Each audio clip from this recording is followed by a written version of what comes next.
What's going on, everybody? Anthony Murray, AM PM executive. All right, text call me if you need some help. So right now we have my client, right? Got their lawn looking nice. And so what I did for him was I swapped out a controller and I was getting a fault code, right? So this was their old controller, right? This Hunter, right? They had it set up on the outside to where on the outside, this is an indoor controller. So it out for this guy, right? B-Hyve, right? Orbit, decent brand. So when I hooked this up, I was getting a fault code, right, on station number 2.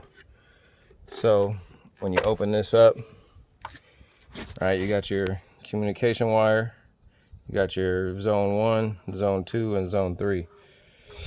Right, so the brown wire was the one I was having issues with, which is station number 2.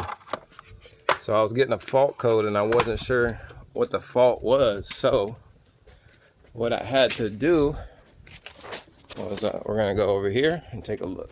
We're gonna go over here and take a look real quick. But so I was kind of wondering, because I didn't have issues with it before running zone 2 on the other sprinkler head, or on the other control valve. So when we swapped this one out for the outdoor timer instead of the indoor timer, right, I was getting a fault code. So I came over here, right, and we just replaced this solenoid, right? This was the old solenoid. I believe it was burnt out or whatever, right? As you can see, all this is exposed to the elements.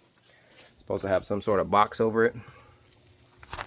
But I would turn on valve number 1, this would come on and it would work, right? Valve number 2, when I turned it on, it would just start and it would turn off. Valve number 3, it would come on and start. So let me show you the noise it's supposed to make, right? It should burp, right, on and off, right? So now this one, right, with this program, it's pretty cool. Right, you go to your B-Hyve. This is the client. You click on water manually right here on the bottom. All right, water manually. Let's just say the front yard.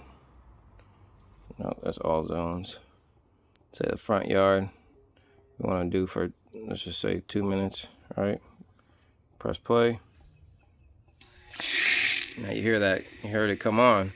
All right, so when I was doing that, it wasn't coming on. It wasn't making any noise at all. So I figured it was the solenoid that was bad. Went to Horizon in Vacaville, right? Went and got a new solenoid, replaced it, redid the wiring, right? After we redid the wiring, did all the tests and had no issues, right? So if you get a fault code, right, on your zones, always check your solenoids. Make sure that the wiring isn't disconnected on both sides. And, you know, this one was an easy fix. So if you have the same issue with the fault code, let me know if this video helped you out. All right, Anthony Murray, AM PM Executive Services. Peace out.